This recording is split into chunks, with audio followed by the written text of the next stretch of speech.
Peter Chadwick was born in England into a wealthy and privileged family. His father, a highly successful real estate investor with a multi-million-dollar income, ensured Peter had access to the finest education from a young age. Peter attended prestigious schools, building a strong academic foundation. During his teenage years, Peter's family moved to the United States, settling in Pennsylvania. He completed high school in Bryn Mawr. After graduating, Peter pursued higher education at Arizona State University, where he met a young woman named Chu Lim, affectionately called QC by most. QC came from a prominent and affluent Malaysian family with extensive business connections. Her sister was a leading entrepreneur, owning the largest latex glove manufacturing company in the nation. Despite their contrasting personalities, Peter and QC connected instantly. Peter was reserved and socially awkward, while QC was outgoing, witty, and full of charm. Their differences complemented each other, and their bond grew stronger over time. They continued dating throughout their college years. Peter was often described by acquaintances as distant and difficult to get to know, whereas QC's vibrant personality made her the center of attention in social gatherings. Her intelligence and magnetic charisma drew people to her effortlessly. Eventually, Peter and QC married and made their home in Newport Beach, California. This stunning coastal city, known for its extravagant mansions and affluent residents, became the perfect backdrop for their luxurious lifestyle. They blended seamlessly into the community, driving high-end cars and donning designer clothing. Peter managed his father's real estate portfolio, often working from home, while QC dedicated herself to caring for their home and raising their 3 sons. She was a devoted mother, ensuring her children had access to the best life could offer. QC placed great emphasis on education, encouraging her sons to excel academically and engage in extracurricular activities like sports, where they learned the importance of teamwork and physical fitness. She believed in cultivating a global perspective for her children, exposing them to diverse cultures and languages. Travel was a cornerstone of QC's parenting philosophy. She frequently took her sons on trips around the world, from exploring ancient ruins to immersing them in different cultural experiences. She believed these adventures would broaden their horizons and help them grow into well-rounded individuals. Despite their wealth and high status, the Chadwick family valued privacy and kept a low profile. They preferred a close-knit family life, focusing on their personal relationships rather than socializing extravagantly. Still, Peter and QC were well known in their community and could often be seen picking up their sons from the school bus stop, embodying a sense of groundedness despite their privileged circumstances. On Wednesday, October 10, 2012, a bright and sunny day in California with temperatures around 70 degrees Fahrenheit, QC and Peter Chadwick's 2 youngest sons stepped off the school bus, expecting to be greeted by one of their parents. However, neither QC nor Peter was at the bus stop. A neighbor noticed the boys standing alone at the stop well past 4 p.m., an unusual occurrence since QC and Peter were always punctual. Recognizing something was amiss, the neighbor offered to drive the boys home. When they arrived at the Chadwick residence, the neighbor knocked on the door but received no response. QC's car was parked in the driveway, but Peter's vehicle was noticeably absent. Adding to the neighbor's concern were several packages piled up on the doorstep, suggesting no one had been home to retrieve them. This was particularly strange, since QC was a stay-at-home mom, and Peter often worked from home. Growing increasingly uneasy, the neighbor decided to take action. She brought the boys back to her home and contacted the police to request a welfare check at the Chadwick residence. When officers arrived at the Chadwick home in Newport Beach, they conducted a thorough examination of the property's exterior. They found no signs of forced entry. Upon gaining access to the house, they stepped into the living room, which appeared impeccably clean. The carpet bore distinct vacuum lines, indicating it had been recently cleaned. Family photographs adorned the walls and shelves, presenting the image of a happy and loving household. However, as the officers moved into the kitchen, they noticed an unfinished meal. Utensils and ingredients were scattered across the counter, as if whoever had been cooking had been interrupted suddenly. With no significant leads on the main floor, the officers headed upstairs. In the master bedroom, they discovered troubling signs of a violent struggle. A rug in the bathroom was crumpled in one corner, and a vase lay shattered near the edge of the tub. Bloodstains were also present, deepening their concerns. The chilling discovery prompted the officers to declare the home a crime scene and request immediate backup. When the crime scene investigators arrived, they focused their attention on a safe in the master bedroom that had been opened and emptied. Its contents, likely money and important documents, were missing. The empty safe added another layer of mystery and raised suspicions of a robbery. The investigators now had strong reason to believe that foul play had taken place, and the search for QC and Peter Chadwick took on an even greater sense of urgency. With no solid leads on the couple's whereabouts, detectives expanded their search by contacting hospitals, jails, and the coroner's office. They combed through records to determine if anyone matching the descriptions of QC and Peter Chadwick had been admitted or detained. Despite their thorough efforts, the search yielded no results, deepening concerns about the couple's fate. On October 11, 2012, the San Diego Police Department received a troubling call from Peter Chadwick. He claimed he was at an Arco gas station about 100 miles away from the Chadwick residence in Newport Beach. During the call, Peter's behavior was erratic and his speech was disjointed. According to Peter, on October 10th, he had hired a man named Juan to provide an estimate for a painting job in their home. He said he met Juan while inspecting an apartment complex he managed. Peter claimed that while Juan went upstairs to assess the walls in the master bedroom, he stayed downstairs working on his computer. Suddenly, he heard QC shouting his name from the upstairs bathroom. Peter said he ran upstairs to find Juan strangling QC in the bathtub while holding her underwater. Panicked, Peter attempted to intervene, but Juan brandished a Swiss Army knife and forced him to stay back.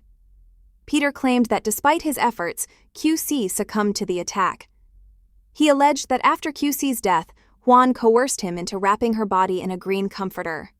Together, they carried QC's body to the back of Peter's Lexus. Peter further claimed that Juan forced him to drive around Southern California with QC's body in the car. Peter stated that during their drive, they were pulled over by a California Highway Patrol officer. However, the officer let them go, unaware of what was in the vehicle. He claimed they eventually arrived at an Arco gas station near the Mexican border. There, Juan allegedly contacted a friend, referred to as Chi. When Chi arrived in a van, Peter said the two transferred QC's body into the vehicle and fled the scene, leaving him behind at the gas station. While speaking with the dispatcher, Peter claimed he believed Juan and Chi were heading toward Mexico, where they intended to dismember and dispose of QC's body. Police officers met Peter at the gas station and escorted him to the station for questioning. During the interview, detectives noticed several troubling details. Peter's body was covered in scratches, which suggested he had been involved in a physical altercation. They also observed a human bite mark on his forearm, raising further suspicion. As detectives questioned Peter about the events surrounding QC's disappearance, they noted his complete lack of emotion. This unusual demeanor added to their doubts about his story. Another red flag was Peter's apparent indifference to his children. Throughout the interview, he showed no concern for their safety or well-being and didn't ask about them even once. This further heightened the detectives' suspicions. With these observations in mind, Peter Chadwick was taken into custody. The detectives returned to the Chadwick residence to continue their investigation. Upon arrival, they noticed that the walls had recently been painted, which raised immediate questions. This discovery directly contradicted Peter's claim that he had recently hired a man named Juan to provide an estimate for painting work. If the walls had already been painted, why would Peter need someone to assess the job? This inconsistency deepened the detectives' doubts about Peter's story and pushed them to seek more evidence to verify his claims. The Chadwick family lived in a gated community equipped with a guard station and video surveillance, which provided detectives with valuable footage. Video from October 10th at 1:30 p.m. showed Peter Chadwick's SUV leaving the neighborhood. However, the footage did not reveal whether Juan or QC's body was inside the vehicle. Further investigation led detectives to additional footage from a freeway toll booth. This footage appeared to show only one person in Peter's car, raising further suspicion about the accuracy of his account. Additionally, detectives interviewed the California Highway Patrol officer who had pulled Peter over on October 10th. The officer confirmed that Peter was alone in the vehicle at the time. As the investigation continued, detectives uncovered even more troubling evidence. They found a handwritten letter from QC detailing her discovery of Peter's disturbing Google searches. One particular search she mentioned was, "How to torture." This revelation painted a darker picture of Peter's behavior. Additionally, when detectives reviewed QC's medical records, they discovered that she had been diagnosed with sexually transmitted diseases. Investigators later learned that Peter had been involved in extramarital affairs and had failed to use protection, bringing the infections home to QC.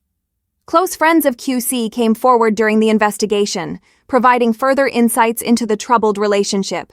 They revealed that QC had confided in them about considering divorce. However, Peter was strongly opposed to the idea as it would jeopardize his financial security. QC had access to substantial wealth, and a divorce would mean Peter losing access to those resources. On October 11, 2012, Peter Chadwick was arrested and charged with his wife's murder. He maintained his innocence and pleaded not guilty during court proceedings. A week after Peter's arrest, his attorney reached out to detectives with critical information. Peter was willing to disclose the location of QC's body. He claimed it could be found in a remote area of South San Diego called Wildcat Canyon. Peter specified that the body had been placed in a dumpster in this isolated mountainous region. Acting on this information, crime scene investigators immediately headed to Wildcat Canyon to search for QC's remains. The investigators focused their attention on the dumpster Peter had described. Inside, they uncovered several items that belonged to QC, including her purse, identification card, and a significant amount of cash totaling $20,000. Among the contents, they also found a green comforter. Upon closer inspection, the comforter revealed human remains, specifically arms and legs, indicating it was part of QC's body. This heartbreaking discovery confirmed the detectives' fears. QC's remains had been found. An autopsy was conducted at the medical examiner's office, and the body was positively identified as QC. The examination concluded that the cause of death was strangulation, officially confirming the tragic circumstances of her death. Despite being charged with the brutal crime of murder, Peter Chadwick was granted bail set at $1 million. The judge's decision was influenced by Peter's lack of a prior criminal record and his established ties to the state, primarily through his 3 sons. As part of his bail conditions, Peter was required to surrender his passport to prevent him from leaving the country and was prohibited from contacting QC's family. While out on bail, Peter lived with his father in Santa Barbara. He attended all of his scheduled court hearings and appeared to be making an effort to spend time with his sons. However, behind the scenes, Peter was carefully planning an escape. Unbeknownst to authorities, Peter emptied the contents of his safety deposit box and made large cash advances on his credit cards. When it was eventually discovered that Peter had fled, law enforcement launched an extensive manhunt to track him down. Due to Peter's significant wealth, locating him proved challenging, prompting detectives to seek the assistance of the U.S. Marshals, who had the resources and expertise needed to locate fugitives. Through airport surveillance footage, detectives discovered that Peter had taken a taxi to Santa Barbara Airport. Upon arriving at the airport, he lingered briefly before leaving again. Additional footage revealed that Peter had been picked up by another cab, but its destination was unknown. To gain further insight into his movements, investigators conducted a thorough search of Peter's residence in Santa Barbara. During their search, investigators uncovered a significant collection of books and DVDs related to Canada, along with materials detailing how to live life on the run. This evidence led detectives to suspect that Peter Chadwick might be heading toward the Washington border with plans to cross into Canada. Their suspicions were further reinforced by statements from Peter's sons, who revealed that their father had shared his escape plans with them. Peter had allegedly told them of his intention to cross the Canadian border on foot, take up a low-paying job, and save enough money to eventually reunite with them. For 3 years, the U.S. Marshals chased various leads suggesting Peter was in Canada, but each investigation ended in a dead end. The search for Peter Chadwick, wanted for evading justice, spanned several years, involved dozens of officers, and followed countless tips, but he remained at large. In August 2018, detectives decided to reignite efforts to capture Peter Chadwick, believing that a more aggressive strategy was required to bring him to justice. A detective approached the department's public information officer and proposed relaunching the case on a global scale. After discussions, they agreed that a renewed push was essential. Given the growing popularity of podcasts in 2018, the team decided that a podcast could effectively spread awareness and attract new leads. They launched the podcast titled Countdown to Capture, and its first episode aired in September 2018. The podcast generated an immediate wave of public interest in the Chadwick case. Tips began pouring in from around the globe, with reports of potential sightings coming from places as far as Ukraine and Japan. People claimed to have seen Peter Chadwick in various locations, providing detectives with valuable new information. To further bolster their efforts, the U.S. Marshals added Peter Chadwick to their 15 Most Wanted list and announced a $100,000 reward for information leading to his arrest. This substantial reward increased public awareness and provided additional motivation for people to come forward with relevant information. In the final episode of Countdown to Capture, the lead detective recorded a direct message for Peter Chadwick, appealing to him to turn himself in. The lead detective made a pointed appeal to Peter Chadwick, urging him to bring the case to a close. In a firm tone, the detective emphasized the damage Peter's actions had caused his sons and warned him that authorities were closing in. As the investigation progressed, the U.S. Marshals and detectives discovered that Peter had not fled to Canada, as initially suspected, but instead to Mexico. Peter was hiding in Pátzcuaro, a picturesque city in the state of Michoacán, Mexico. Known for its vibrant colonial architecture, colorful markets, and cobblestone streets, Pátzcuaro proved to be an ideal location for Peter to remain unnoticed. Using the alias Paul Cook, Peter checked into a modest hotel and fabricated an elaborate backstory, claiming to be a relative of someone who had disappeared aboard Malaysia Airlines Flight 370. This cunning deception earned him the trust of locals, allowing him to maintain a low profile. During his time in Pátzcuaro, Peter sought assistance from a local real estate agent to secure an apartment. The agent later described him as odd and seemingly devoid of emotion. Despite his unusual demeanor, Peter managed to befriend a woman named Claudia Sato. Their relationship grew stronger over time, and they spent significant time together. In May 2016, Peter, Claudia, and Claudia's sister went on a road trip to attend a concert. During the drive, Peter's reckless behavior became apparent as he drove erratically.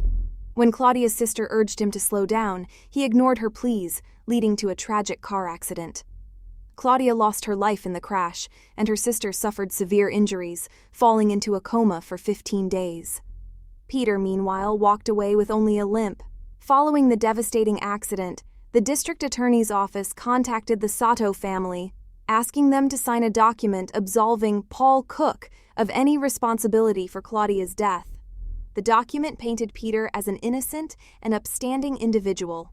Stricken by grief and overwhelmed by the tragedy, the Sato family signed the document without hesitation. However, once the initial shock subsided, they realized their mistake. By then, it was too late. Peter Chadwick had disappeared once again. The search for Peter continued, and U.S. Marshals tracked his movements to Valle de Bravo, a charming town in the Mexican state of Puebla. Known for its serene lakes and lush forests, Valle de Bravo became Peter's next hiding spot. However, after seeing a news broadcast about the investigation into his case, Peter panicked. When his iPad stopped functioning a few hours later, he became convinced that authorities had pinpointed his location. Fearing capture, Peter quickly fled the area and moved to Cholula. Cholula, one of the world's oldest continuously inhabited cities, is celebrated for its rich history, cultural significance, and iconic pyramid. The town's lively traditions, including vibrant music and dance, made it a bustling yet unsuspecting place for Peter to hide. In August 2019, detectives received a crucial tip that helped the U.S. Marshals narrow down Peter's exact location. Within 24 hours, they apprehended him and brought him into custody. Peter Chadwick was extradited to the United States to face justice for the murder of his wife. Once back in the U.S., Peter pleaded guilty to the charges, admitting his role in the crime.